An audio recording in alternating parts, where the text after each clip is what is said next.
En dan het ons ook, het ek ook die voorreg om lekker nuus met julle te deel.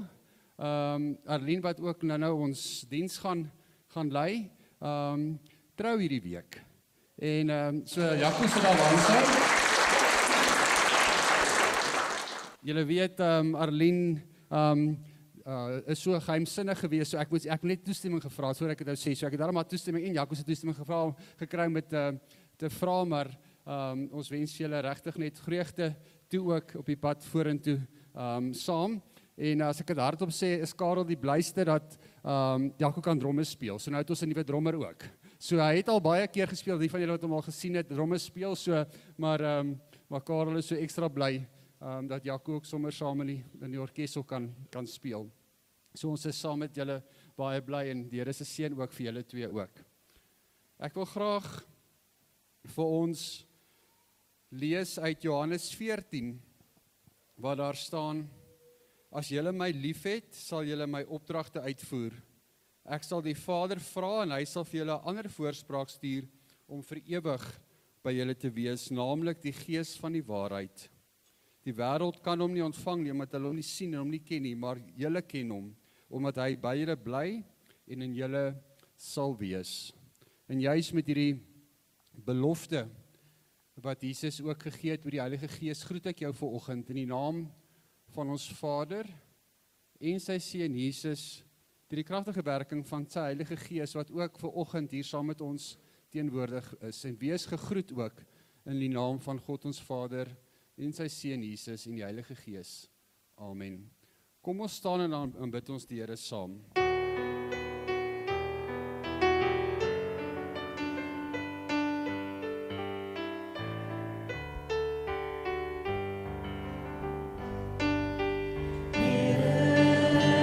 Yes, my freedom.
Lentetyd is altyd 'n tyd vol vreugde. Mense kry nuwe lewe.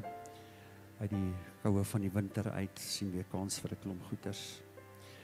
Maar daar's ook baie mense met wie dit sleg gaan in hierdie tyd. Mense wat sukkel om werk te kry. Mense wat geliefdes aan die dood afgestaan het. Mense wat moeilikheid by die huis het. Ons is nie altyd bewus van hulle nie, maar as jy dalk een van hulle is wat vanoggend swaar trek, die volgende lied van Retief Burger is die volgende lied vir jou, en die lied sê, wees stil en weet hy is die Heer, laat gaan al jou sorge. Laat gaan al jou sorge, kom wees stil en weet hy is die Heer. Kom ons sing saam, wees stil. Weet hy is die Heer, wees stil en weet dat hy regeer. Laat gaan al jou sorge, hy is reeds in môre, kom wees stil en weet hy is die Heer. Wees stil.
Oh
Kom ons sluit die oë. Here, ons kom vanoggend om na u hart te luister, om u hartklop te hoor vir hierdie wêreld waarin ons leef.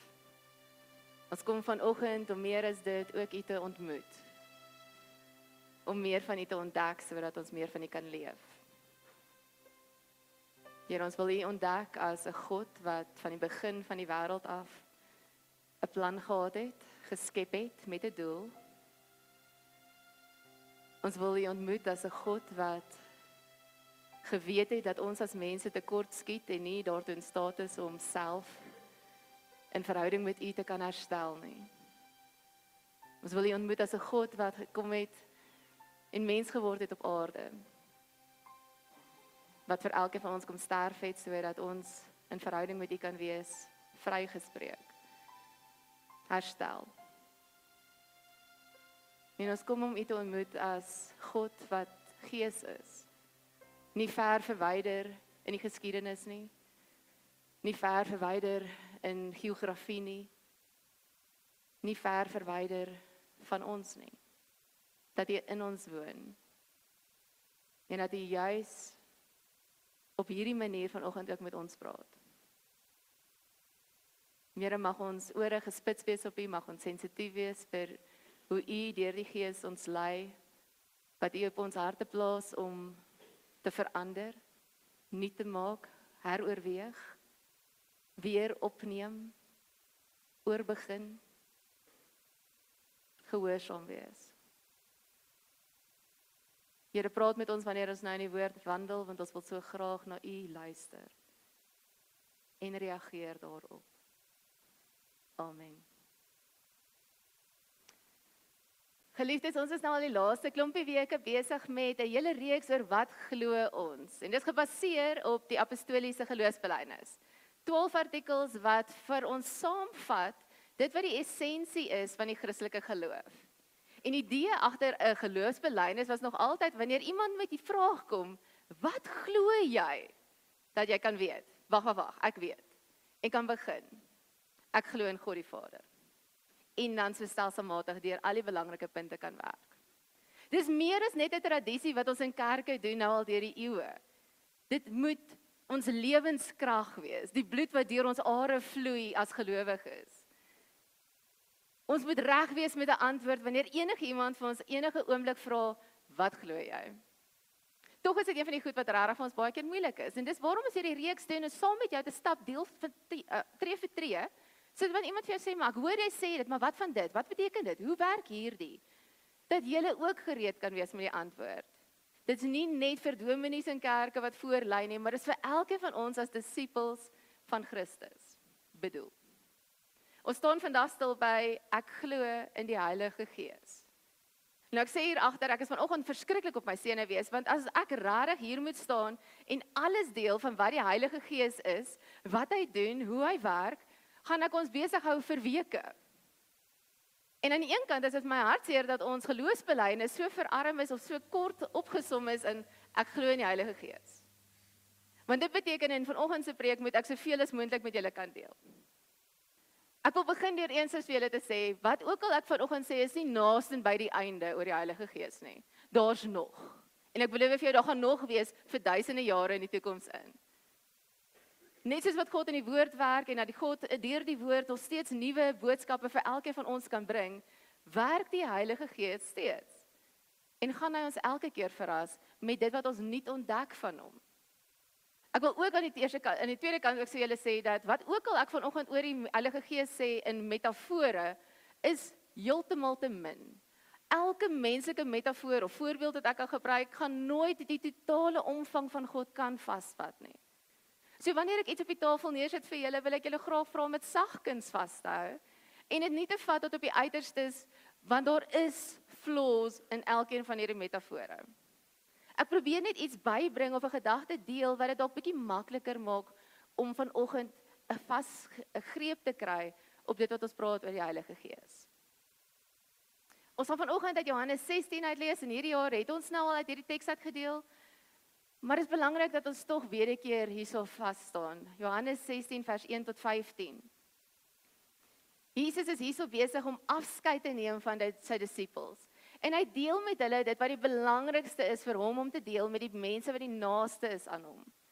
Hy sê vir hulle dat hulle ingeburger in hom moet wees, soos wat 'n loot is in die wingerd. Dat hulle moet vasgewortel wees in hom.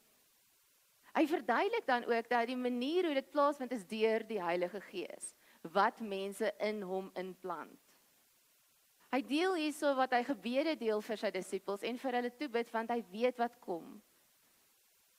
As jy wil weet oor die Heilige Gees, is dit belangrik dat jy gaan kyk na hoofstuk 14 tot en met die kruisiging. Want hier sê Jesus self, wat doen die Heilige Gees? Ons kyk hier so vers 1 wat hy begin om te sê, hierdie dinge het ek vir julle gesê, sodat julle nie sal struikel nie. Hulle sal julle uit die sinagoges ban. Daar kom 'n tyd dat elkeen wat vir julle doodmaak, sal dink dat hy 'n diens aan God bewys. En hulle sal dit doen, omdat hulle die Vader nie ken nie, en my ook nie. Maar hierdie dinge het ek vir julle gesê, sodat wanneer julle hulle tyd aanbreek, julle kan onthou dat ek dit vir julle gesê het. Ek het hierdie dinge nie van die begin af met julle gesê nie, omdat ek nog by julle was. Maar nou gaan ek na hom wat my gestuur het, en nie een van julle vra my waarheen gaan nie. Ek wil dit eers hierso begin en inval om te sê dat dit wat Jesus hierso deel, is Johannes besig om vir mense wat in erge vervolging is, swaar kry as gelowiges in 'n wêreld wat vyandig is, dit met hulle deel. Johannes skryf vir die evangelie omtrent 90 na Christus, en baie van die gelowiges het al afvallig geword, moedeloos geword. Hulle het begin wonder, waarom glo hulle? Waarom hou hulle vas aan Christus se leringe? Waarom is hulle oortuig die Heilige Gees is vir hulle nagelaat as dit so sleg gaan? En ek dink dit is belangrik dat ons dit hoor, want ons kan baie keer kyk na die wêreld en dieselfde voel. Ek het in die laaste week 'n klompie artikels gelees en op verskillende Instagram en TikTok posts gehoor waar gelowiges sê dat Christene word vervolg op die oomblik. En hulle praat nie net van mense wat in die Arabiese lande is waar moslems aktief besig is om Christene na te jaag nie, maar hulle praat van gelowiges soos ons in eerste, tweede en derde wêreldlande soos Suid-Afrika. Die belewenis is die wêreld is vyandig teenoor ons. Want hulle is besig om geloof uit skole uit te neem, by die werksplek kan jy daarvan aangetuig word as jy dit te veel deel daarvan. Mense voel dat net soos in die tyd van die eerste Christene word ons vervolg. En dit is belangrik vir my om hierso vir ons te sê dat dit wat ons vandag beleef as vyandigheid van die wêreld is nie vervolging soos wat dit hier geken is nie. Ons beleef ongemak, nie vervolging nie. Ons beleef ervarings waar die Here dalk nie welkom is nie, maar dit moet ook so wees, want Christus het gesê, hierdie wêreld gaan jou vyandig hanteer. Hulle gaan voel jy is nie welkom hier nie, want jy hoort nie in hierdie wêreld nie, jy is bedoel vir die koninkryk van God. Ons beleef ongemak, nie vervolging nie. Dit wat Jesus hiervan praat, en wat Johannes spesifiek deel met sy gehoor, is waar mense doodgemaak word vir hulle geloof. Waar hulle uit families en gemeenskappe uit verban word, nie welkom is nie kan werk nie kan deel wees van die godsdiens nie. Uit die sinagoges uit verban. Daar waar God nog altyd ontmoet word, mag hulle nie kom nie. As ons op die punt sou kom waar ons dit so sou beleef, waar ons nie hier kan by mekaar kom as gelowiges nie, waar jy jou werk verloor bloot oor die feit dat jy eers gesê het jy glo in God, waar jy tot die dood veroordeel sou wees as gevolg van jou geloof, dan kan ons sê die wêreld is vyandig teenoor ons. Ons word vervolg. Ek wil nie minder maak van waar ons deurgaan nie, maar wat ons deurgaan as gelowiges is net reg, want dis het nog altyd was. As hulle Christus vermoor het, waarom dan nie ons nie? In perspektief, dit wat ons beleef, is gepas as gelowiges wat God dien. 'n tweede ding wat ons hier moet sien is dat hy sy disippels juist deel dat hulle verstaan nog nie alles nie. Wanneer ons oor die Heilige Gees praat, verstaan ons nie alles nie. Ons ontdek so stelselmatig soos wat ons saam met Christus en saam met die Heilige Gees tyd spandeer. Hoe meer ons ontdek, hoe meer weet ons wat om te leef. Maar om op enige gegeewe oomblik as 'n gelowige te sê, ek weet presies hoe God werk, gaan onverskillig wees. En daarom weer eens, as ek vanoggend hier staan en vir julle sê, ek sê vir julle presies, dis wat God sê, dis hoe hy werk en dis wat hy doen, moet ek bely, daar's nog soveel meer wat ek nie kan sê, of selfs nie weet nie. Nie omdat God homself weghou nie, maar omdat ek as mens, my begrip te klein is, van dit wat God werklik doen in hierdie wêreld. Ek kan nie begryp, hoe is dit om vir mense lief te wees, wat jou haat nie. Ek kan nie begryp, hoe is dit om vir mense jou lewe, of jou kind se lewe te gee, as hulle alles in hulle vermoë doen om teen jou te werk nie.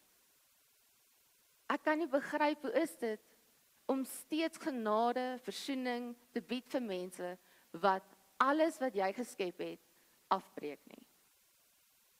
Maar dis hoekom God is, en nie ek nie. Ons kyk hier dan van vers 5 af wat hy dan sê. Maar nou gaan ek na hom wat my gestuur het, en nie een van julle vra my waarheen gaan ek nie. Maar omdat ek hierdie dinge vir julle gesê het, is julle harte vol droefheid. Jesus deel met sy disippels, ek is besig om afskeid te neem, ek gaan weg na God toe. Later aan die regterhand van God te sit. En hy sê vir hulle, hier is goeie nuus vir julle, julle moenie bedroewig wees nie. En sy disippels is soos, maar hoe kan dit wees, want jy gaan nie meer hier wees saam met ons nie. Ek sit en wonder, hoe lyk dit as 'n disipel wat dag in en dag uit vir 3 jaar saam met Jesus geloop het, skielik te hoor, dis beter dat ek nie hier is nie. Want al wat ek kan dink is, dat dis die beste ding is om jou by my te hê. Jesus maak ons bewus daarvan dat hy juis kom en opgaan na die hemel toe, sodat die Gees nie net by ons kan wees nie, maar skielik in ons. In die Ou Testament was God teenwoordig in die tabernakel en in die tempel. Mense moes gaan soontoe. In die Nuwe Testament kom Jesus en God is by mense. Hy's by ons. Immanuel. Dan gee hy sy Heilige Gees, die Parakleet, en hy is nou in ons. Daar's regtig nie meer 'n geleentheid waar jy ooit kan voel, maar ek weet nie waar is God teenwoordig nie, want hy's hier. Hy's by my. Ek gaan nie deur enigiets alleen nie in 'n storm nie in wilde ervarings nie in donkerte nie in stilte nie. God is daar by my. Hy is nie meer net onder mense nie, maar in mense. In vers 6 gaan dit aan van, maar omdat ek hierdie dinge vir julle gesê het, is julle harte vol droefheid. En ek vertel julle egter die waarheid. Dit is 'n voordelig vir julle dat ek weggaan. En as ek nie weggaan nie, sal die Parakleet nie na julle toe kom nie. As ek egter weggaan, sal ek hom na julle stuur. Die parakleet in hierdie 2020 vertaling is letterlik die Griekse paraklese. En wat dit beteken is, dis 'n helper, 'n trooster, dis 'n advokaat vir jou. Dis iemand wat die weg wys, 'n raadgewer. In die Engels, dis 'n illuminator. Hy wys en bring in die lig dit wat in die donker was, wat onseker was voorheen. Hy los dit vir ons sodat ons nie meer in die donker hoef voort te gaan en te soek na God en nie weet waar hy is nie. Hy wys direk. Hy wys waar is God besig. Hy tree vir ons in wanneer ons onseker is oor wat die volgende tree is. Hy wys vir ons die pad na waar ons moet gaan. Hy stel tereg. Hy sê vir ons wanneer ons met die verkeerde dinge besig is. Hy bring troos wanneer ons swaar kry. Hy herstel verhouding en bring ons weer in verhouding met God. Hy wys hoe lyk genade. Daar is soveel mooi maniere wat die wêreld se tale al probeer het om die Heilige Gees vas te vat. In die Ierse taal van Gaelic beskryf hulle dit as om 'n wilde gaans te jaag. Dis hoe die Heilige Gees is. Daar's iets wonders aan hierdie wilde gaans wat jy so graag wil hê. En net sodra jy nader kom, dan gaan die gaans weer verder en dit voel soos 'n avontuur. Jy kan amper so of nooit jou hande regtig op die gaans sit nie, maar dit is nog steeds daai proses van ek kan nie ophou om hom te jaag nie. En die Heilige Gees is so. Dis 'n avontuur om saam met God elke dag 'n nuwe dag te ontdek. Om hom na te jaag tot by die punt waar jy dink ek weet nou presies hoe hy werk en dan nog steeds te ontdek, daar's nog. Dis meer as net dit. Die Heilige Gees is by ons. En hy kom doen dit en hy stuur die Gees vir verskeie redes. Ons sien hier in vers 8 wat Jesus sê dan self oor hoekom. Wanneer hy kom, sal hy die wêreld oortuig van sonde en van geregtigheid en van oordeel. Van sonde, omdat hy nie in my glo nie. Van ongeregtigheid, omdat ek na die Vader gaan en julle my nie meer sal sien nie. Van oordeel, omdat die heerser van die wêreld hierdie reeds geoordeel het. As ons wil weet wie die Heilige Gees is en wat hy kom doen, is dit belangrik dat ons onsself herinner dat die Heilige Gees kom om ons te oortuig van dit wat sonde is. Dis nie 'n negatiewe ding nie. Dis nie sleg om te weet wat jy verkeerd doen nie. Om te ontdek wat verkeerd is in jou lewe, die sondes waarmee jy besig is, beteken daar is nou lig wat geskyn word en jy kan 'n ander alternatief kies. Jy hoef nie meer voort te gaan en die dinge te doen wat sleg is vir jou nie. Jy kan kies om Christus te volg deur die Heilige Gees se fluistering na te kom. Om bewus te wees van dit waar jy tekortskiet, maak dat jy bewus is van waar Christus se genade genoeg is. Dis 'n goeie ding wat die Heilige Gees kom doen vir ons. Maar dit voel soos oordeel. Dit voel sleg. Ek wil nie weet van al die sondes wat ek doen nie, want A, dis lekker, maar B, sodra ek weet, dan voel ek so sleg dat ek voel ek kan nie by God uitkom nie. Die Heilige Gees kom oortuig ons van dit wat ons verkeerd doen, sodat ons nader kan kom. Dat ons weet, dis nie ons nie, maar ons het hom nodig. Want ons kan nie self dit doen nie. Wanneer die Heilige Gees vir ons kom vertel van wat geregtigheid is, omdat ek na die Vader gaan en julle my nie meer sal sien nie, beteken dit dat die Heilige Gees letterlik vir ons elke keer kom sê waar ons in die wêreld geregtigheid sien of nie sien nie. Dis waarom ons so duidelik kan sien dat dit wat daar gebeur in daardie land of in hierdie proses of in hierdie verhouding nie reg is nie. Want die Heilige Gees oortuig vir ons, hy bring lig. Hy vertel vir ons. Nie sodat ons 'n sak en as kan gaan sit nie, maar sodat ons juis weet wat is die beter alternatief. Hoe is God hier besig? Hoe kan ek betrokke raak by dit wat God mee besig is in hierdie omstandighede? As daar ongeregtigheid is, wat gaan ek doen om te help om geregtigheid te bring? Hoe kan ek aansluit by dit wat God besig is om gesond te maak? As God nie vir ons wys deur die Heilige Gees hoe lyk ongeregtigheid en hoe lyk geregtigheid nie, gaan ons nie die verskil weet nie. Ons gaan net aan voortvoeter. Doen wat lekker is en wat maklik is. Die Heilige Gees moet vir ons kom sê hoe lyk ongeregtigheid en geregtigheid. sodat ons kan weet wanneer is ons besig met wat. Ons moet weet van oordeel, omdat die heersers van hierdie wêreld reeds geoordeel is. Dit is belangrik om nou te weet dat God het van die begin af al reeds geweet en geoordeel dat niks wat ons doen op hierdie aarde ooit goed genoeg gaan wees om ons te herstel in verhouding met hom nie. Nie ons, gewone mense nie, nie heersers van lande nie, nie regeerders van instansies nie. Nie een van ons is waardig om werklik by Jesus se voete te kan sit nie. Reeds geoordeel. Van die begin af geweet, wanneer jy gebore is, al reeds ontdek, het God geweet, hierdie kind gaan my val. Maar wat belangrik is om te sien dat die Heilige Gees juist dan kom om te sê, ek herstel. Ek maak jou heilig. In Kolossense sê dit so mooi, dat jy is heilig nie oor wat jy doen om heilig te word nie, maar omdat ek reeds jou vrygespreek het en heilig gemaak het. Ons moet ontdek dat die wêreld veroordeel is, ons ook, ek ook. Sodat ek kan weet, dis net genade, dis net die Heilige Gees wat wys na Jesus, dis net die Heilige Gees wat my in verhouding kan herstel. Dis die werk van die Heilige Gees. In vers 12 sê dit, ek het nog baie dinge om vir julle te sê, maar julle kan dit nie nou verwerk nie. En dis hoe ek vanoggend voel, ek het nog so baie wat ek vir julle moet sê. Ek het 'n hele week gevat om in die woord in te klim en te lees wat hy sê oor die Heilige Gees oral. Ek en Anandi en Reina het die laaste naweek by ons onderskeidingsnaweek juist gesê, ons geek uit op die woord. Want dit is so amazing om te weet waar God oral werk en hoe hy nog altyd gewerk het en steeds homself wys. En ek wens ons kan daai proses saam doen in 'n week, in 2 weke, in 'n jaar. Maar 'n uur op 'n Sondag gaan dit nie doen nie. Jesus sê selfs dit wat hy gedeel het in al sy tyd saam met sy disippels was nie genoeg nie. En dis waarom hy die Heilige Gees vir ons gee.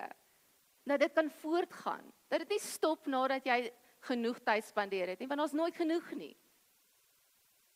Dat die Heilige Gees steeds nou, hier waar ons nou sit, werk om jou te sê, ontdek, ontdek, ontdek. Beleef my as jou trooster, jou advokaat, jou regwyser. Die een wat jou wys wat verkeerd is. Sodat jy kan ontdek hoe lyk dit om genade te vind. Vers 13 sê, maar wanneer hy kom, die Gees van die waarheid, sal hy julle in die volle waarheid lei. Want hy sal nie uit homself praat nie, maar hy sal net sê wat hy hoor. En hy sal die toekomstige dinge aan julle bekend maak. Belangrik hierso vinnig om te sê dat wanneer hy hierso praat van die waarheid, is dit nie 'n waarheid nie. Dis nie jou waarheid nie. Dis nie een of ander kultuur, tradisie, kerk se waarheid nie. Dis die waarheid. Dat God is wie hy sê hy is. Dat Jesus gekom het om jou in verhouding met hom te herstel en dat hy dit deur genade doen in die Heilige Gees sodat jy bewus raak daarvan. Dat jy nie hoef te twyfel daarin nie. Dis die waarheid. Dis die goeie nuus. Jy hoef nie daarin ooit te twyfel of te wonder daaroor nie. Wat hy hierso ook sê wat baie belangrik vir ons as gelowiges is om ook te weet dat die Heilige Gees wys altyd na Christus toe. Dit gaan altyd eer bring aan Christus. Die Heilige Gees kan nie sê wat Christus nie self gesê het nie. Want hulle is een. Hy kan nie skielik nuwe openbaring bring in jare later soos nou in vandag se tyd, skielik vir mense nuwe openbarings gee wat Christus nie self reeds vir ons gegee het nie. Die Heilige Gees werk in verhouding met homself as God en wys altyd terug na Christus toe.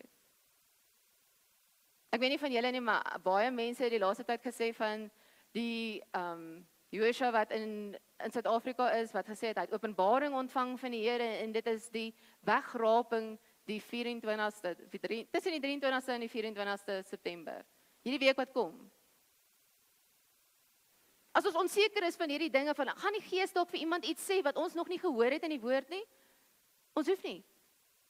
Christus sê, jy gaan nie weet wat die dag of die tyd nie. Ons kan weet, dis wat Christus gesê het. Die Heilige Gees gaan dit beklemtoon. Ons hoef nie bang te wees vir hierdie week wat kom nie. Ons kan oortuig wees dat ons in verhouding luister na wat hy sê.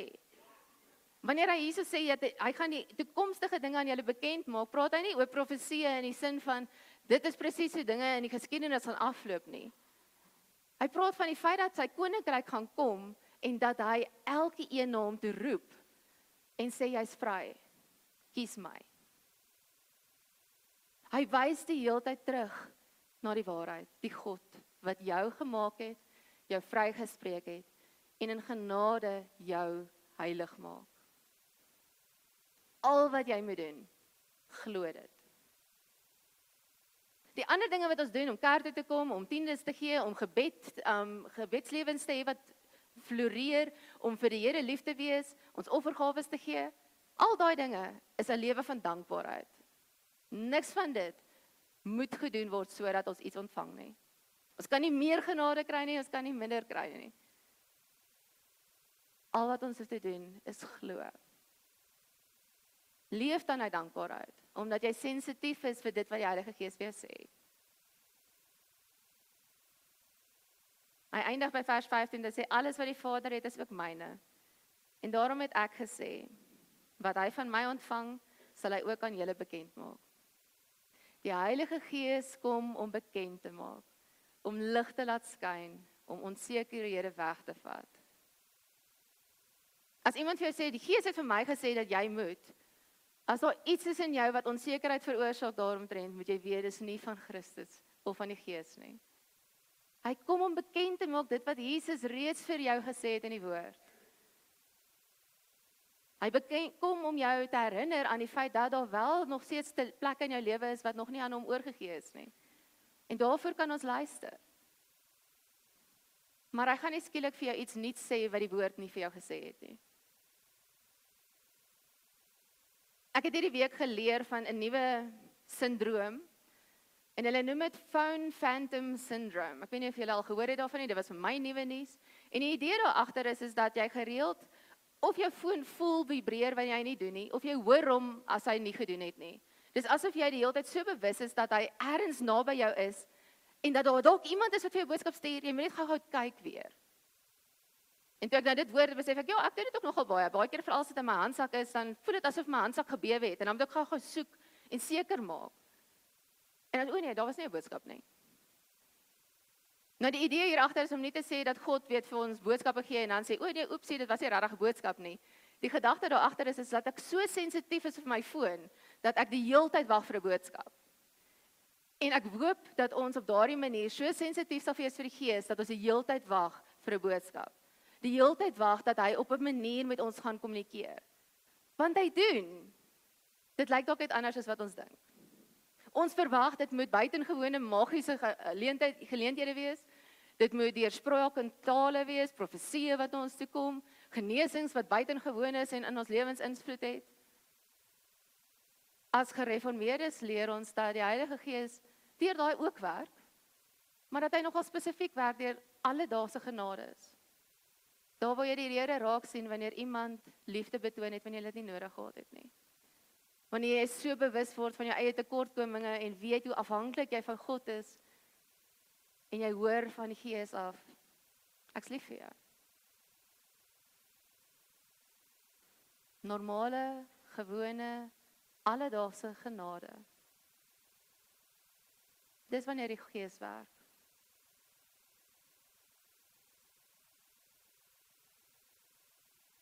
Wat moet ons glo oor die Heilige Gees?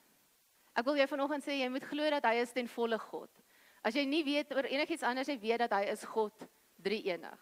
Vader, Seun en Heilige Gees. 3 verskillende wesens, 1 gemeenskaplike persoon. Hy is God. Jy moet weet dat hy is die een wat verlig, openbaar, bekend maak, dit wat jy van onseker is, nie weet nie, of nog moet ontdek. Wanneer die Here vir jou bekend maak en bewus maak van dinge in jou hart, moenie kwaad raak daaroor nie. Wees oop vir die Heilige Gees, want dit help jou om nader te kom in verhouding met hom. Jy moet weet dat die Heilige Gees wys altyd na Jesus toe. Hy wys wat Jesus gedoen het, hy bevestig dit, hy verduidelik dit. As jy die woord nog nie verstaan nie, maak hy dat dit vir jou moontlik is om te kan begin begryp. Hy doen dit in eredienste waar ons luister na wat die predikant voorsit. Hy doen dit in Bybelstudies waar ons met mekaar deel. Hy doen dit waar jy alleen in jou Bybel besig is om te lees. Daar oral is die Gees. As jy moet weet wat om te glo, moet jy weet dat die Heilige Gees versoen jou met God. Jy staan nie net as 'n skuldige sondaar voor hom nie. Jy staan as 'n vrygespreekte kind van die Here. Jy moet weet dat daar gawes van die Gees is en dat dit nie net vir sommiges bedoel is nie, maar dat dit juis bedoel is vir elkeen sodat die koninkryk uitgebou kan word en die kerk opgebou kan word. Dis waarom ons mekaar dien. Dis waarom ons evangeliseer. Dis waarom ons leer. Dis waarom ons as profete geroep word om te wys wanneer ons verkeerd doen. Dis waarom ons as apostole aangewys word om nuwe rigtings in te slaan. Die Gees kom sodat die missie van die kerk 'n waarheid sal word. Die uitbou van die koninkryk. Dat ons meer en meer sal sien daar waar God reeds betrokke is en werk.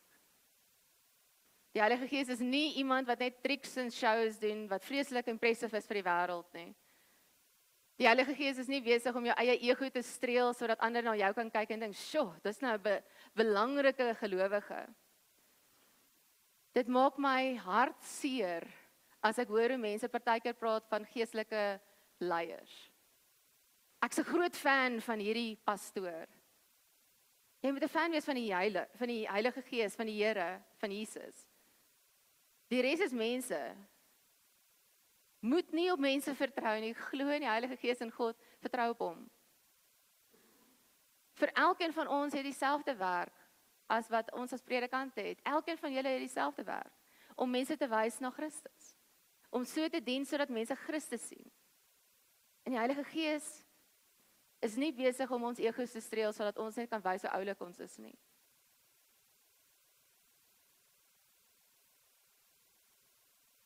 Sonder die Gees is ons aanbidding net leë liedere en tradisies.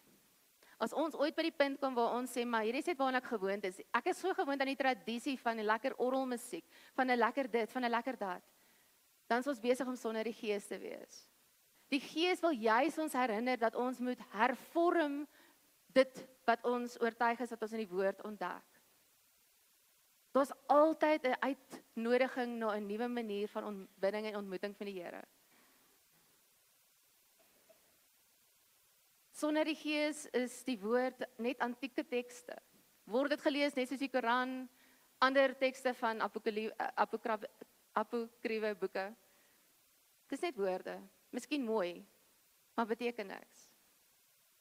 Sonder die Gees is die kerk 'n kultuurklub waar ons eie ego streel en dalk ons eie prioriteite najaag. As die Heilige Gees betrokke is hier, wat ons glo hy is aanbidding 'n ontmoeting met God. En jy kan hom ontmoet in enige taal, jy kan hom ontmoet in enige plek, jy kan hom ontmoet op enige dag. Selfs in jou binnekamer, selfs op die pad, by die winkelsentrum, in jou gesin. Aanbidding is lewend, want Christus en die Gees is lewend. Die woord is lewend en dit bring nuwe ontdekkings elke dag, as die Gees daar is. Die kerk is God se familie, nie net 'n klub nie. Dis waar ons mens kan wees, waar ons broers kan wees, waar ons kan leer om vergifnis uit te leef, kan leer hoe mekaar in genade te ontvang, kan leer hoe om te herstel en jammer te sê, kan leer hoe om weer op te staan en weer vir hierdie wêreld lief te wees. Ons het geloofsfamilie het gesê ons ontdek en leef Christus. Ons kan dit nie doen as ons nie ook ontdek en leef die Heilige Gees nie. Want dit is God. As disippels doen ons dit in ons aanbidding. Ons doen dit in ons byeenkomste en gemeenskap. Ons doen dit wanneer ons omgee vir wêreld wat swaar kry. Ons doen dit wanneer ons sorg en seker maak ons verhouding met God is gesond. Ons doen dit as leiers. Ons doen dit wanneer ons roeping najaag. Ons doen dit wanneer ons in die woord wandel. Wanneer ons groei. Maar in hierdie tyd wat ons by Shaimanzi was, het ons ook gesê dat ons kan nie anders as om oortuig te wees deur die Heilige Gees dat ons dit ook moet leef in ons samelewing nie. Anandi gaan net dan later meer daaroor sê. Die Heilige Gees is nie net hier vir elke individu van hierdie geloofsfamilie, hy doen dit ook. Hy is nie net hier vir hierdie geloofsfamilie nie, hy doen dit ook. Hy is vir hierdie samelewing hier wat hom nodig het, sodat hulle ook kan beleef wat ons beleef. As ons vanoggend gaan sê, ek glo in die Heilige Gees, wil ek jou daaraan herinner, dat die Heilige Gees is veel meer as wat jy ooit dink, jy kan uitgepraat raak oor. Die Heilige Gees is in jou, besig om jou rein te maak, heilig te maak, en verhouding te herstel. En die Heilige Gees is besig om jou te wys, daar waar jy moet gaan, om sy boodskap uit te leef. Kom ons sluit ons oë. Here, ons dankie dat U Gees gestuur het om by ons, binne in ons te wees, dat dit nie meer ver verwyder is nie. Here, mag ons oop wees vir wanneer U vir ons wys wat reg is, wanneer U lig bring. Mag ons sensitief wees soos wat ons is vir ons fone, wat ons altyd van bewus is, mag ons so raak oor U. Mag ons reageer. Minder van onsself, Here, meer van die Gees. Amen.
ons die geloofsbelijdenis doen, is dit nie 'n geleentheid wat ons net 'n tradisie herbevestig nie. Dis 'n lewende ervaring van die Heilige Gees wat vir ons weer 'n keer herinner aan wat ons glo. En daarom is dit dalk nie in almal se smaak dat ons altyd dit so doen nie, maar ons gebruik op die oomblik beweging sodat ons juis ons kinders hieraan ook kan blootstel. Dat hulle deur hulle lywe kan ontdek wat hulle glo en daaraan herinner kan word. En daarom gaan ons vanoggend weer 'n keer die geloofsbelijdenis saam doen en ek herinner ons net aan vandag se gedeelte. Wanneer ons vanoggend ons bewegings doen, is dit letterlik om te sê ek glo. So jy kan nou jouself wys sê ek glo in die Heilige Gees. En hierdie is die idee dat ruach is die woord wat van die begin af vir gees gebruik word, asem, wind. Ek glo in die Heilige Gees. Ek wil jou uitnooi, kom ons staan almal saam en ons doen die geloofsbelijdenis saam. Ek glo in God die Vader, die Almagtige, die Skepper van die hemel en die aarde, en in Jesus Christus, sy eniggebore Seun, ons Here, wat ontvang is van die Heilige Gees, gebore is uit die maagd Maria, gelei het onder Pontius Pilatus, gekruisig is, gesterf het en begrawe is en ter helle neergedaal het, wat op die 3de dag weer opgestaan het uit die dode, wat opgevaar het na die hemel en wat sit aan die regterhand van God, die Almagtige Vader, vanwaar hy sal kom om te oordeel, die wat nog lewe en die wat reeds gesterf het. Ek glo aan die Heilige Gees. Ek glo aan 'n algemene Christelike kerk, die gemeenskap van die heiliges, die vergifnis van sondes, die opstanding van die vlees en 'n ewige lewe. Amen. Julle is welkom te sit.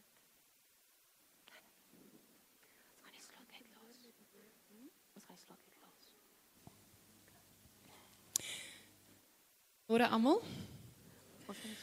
Het ek reg gesien, die woorde was nou per ongeluk nie op die skerm nie, nê? Ek is nogal skrikkerig wanneer ek dan die mikrofoon het. Wel dan, kollega. Mense ken die geloofsbelijdenis, maar as jy 'n mikrofoon voor jou het, dan is jy so, en wel dan vir julle. Dis regtig lekker om te sien dat julle dit ook al ken en nie geaarsel het nie. So dis lekker om saam met julle ons geloof te kan bely in die drie-enige God. Ons het Shaimanzi toe gegaan. Ons praat daarvan as ons onderskeidingsnaweek, want dis wat ons gaan doen het. Ons het saam gaan onderskei en gevra vir die Here, vir God drie-enig Vader, Seun en Heilige Gees. Waarmee is hy besig met ons geloofsfamilie? Waarmee is hy besig met die breër gemeenskap en samelewing? Julle sou in die enies gelees het, ons het julle uitgenooi en Ami het ook hier voorgestaan en julle uitgenooi om saam met ons in hierdie proses besig te wees. Julle weet alles gaan oor disippelskap. Arlene het dit genoem. Arlene het vir julle 9 maniere gewys, dis hoe 'n disipel lyk, op al daai spiere en maniere.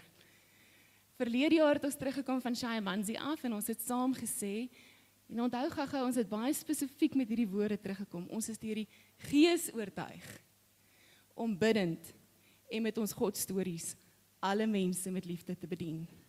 Daarom vir die afgelope jaar, van laas jaar September tot nou, nooi ons jou uit om saam in die kapel te kom bid.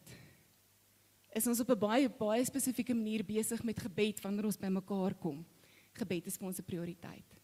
Het ons begin gesels oor Godstories en dit is vir my ongelooflik lekker om terug te kyk na die laaste jaar en te sien hoe mense God begin raak sien het. Regte, egte verhale in hulle eie lewe waar hulle God begin raak sien het, is 'n Godstorie en dit met mekaar begin deel het. Op pad Shaimanzi het ons mekaar gesê om alle mense met liefde te bedien.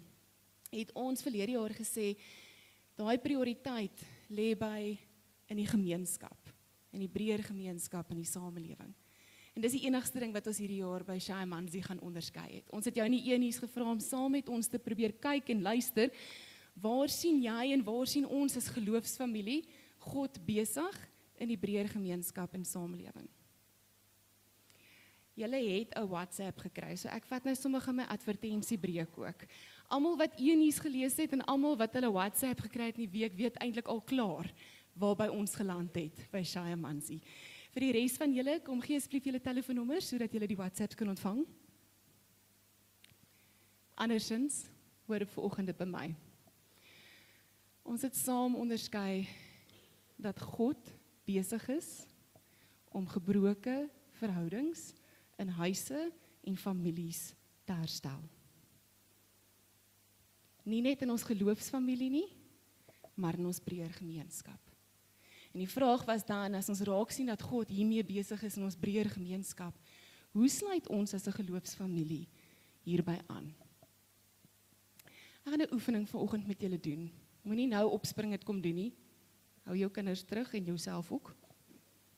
Aan die einde van die diens, nadat ons die seën uitgespreek het, dan wil ek hê julle moet hierna van die tafels die voorkom. Daar's sulke sirkel dots kolletjies, een per gesin. Okay? So julle as huishouding kom saam vorentoe. En jy vat een sticky note hiervoor. Jy hou die kolletjie by jou. En as huishouding skryf jy op hierdie sticky note 'n gebed vir huise en families in die breër gemeenskap. Ek wil hê jy moet hierdie oefening doen om nie vir jou eie huis te bid nie.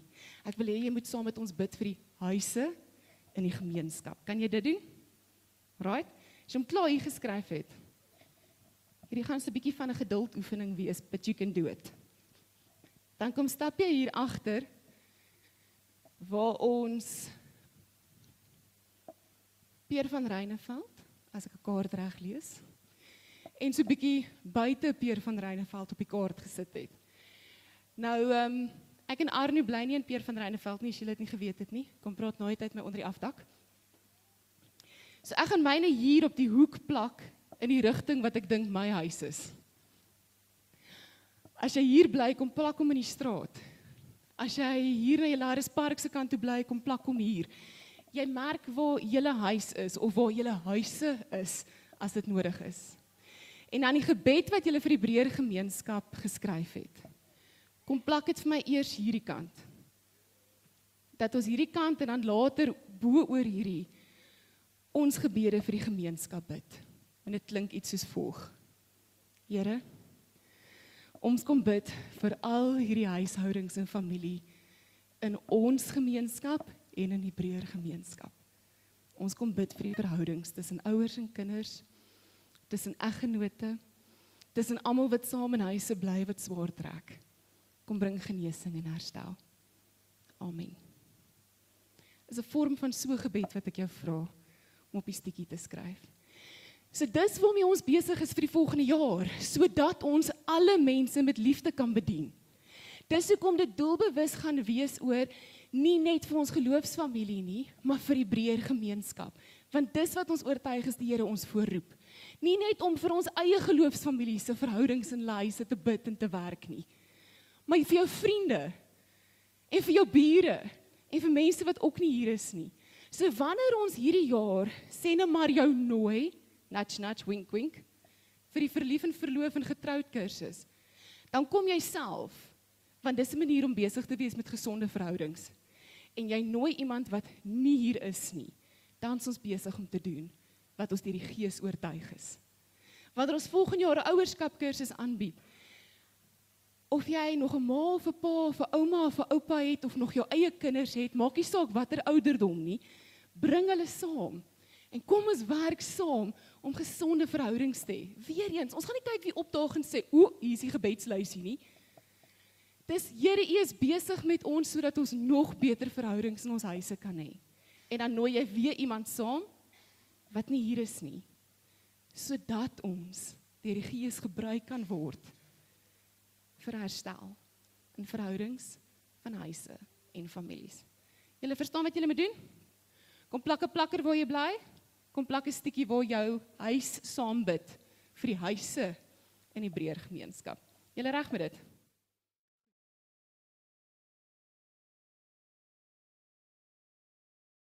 Bediening. Reg so. Kom ons bid saam. Here, wat 'n voorreg om so gesamentlik, kollektief as geloofsfamilie bewus te word dat U vir ons sorg. Wanneer die mandjies verbykom, dan is ons bewus daarvan dat U vir ons gegee het. dan is ons bewus van hoe U vir ons huise sorg. Ons wil vir U dankie sê daarvoor. Ons wil vra dat soos wat die mandjies nou teruggekom het, dat U dit sal gebruik tot eer en verheerliking van U naam en vir U koninkryk om deur te breek, sodat nog meer huise kan weet dat U hulle liefhet en vir hulle sorg. Ons bid dit in Jesus Christus naam alleen. Amen. Jy is welkom te staan en die seën van die Here te ontvang.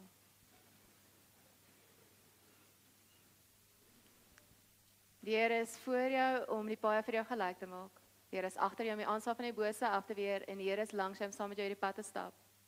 Die Here is onder jou te vang wanneer jy val. Die Here is reg rondom jou met omvou met sy liefde. Die Here is bo jou om jou ryklik te seën en die Heilige Gees is binne jou om jou bewus te maak van sy teenwoordigheid en jou te lei in wysheid. Amen.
Glory.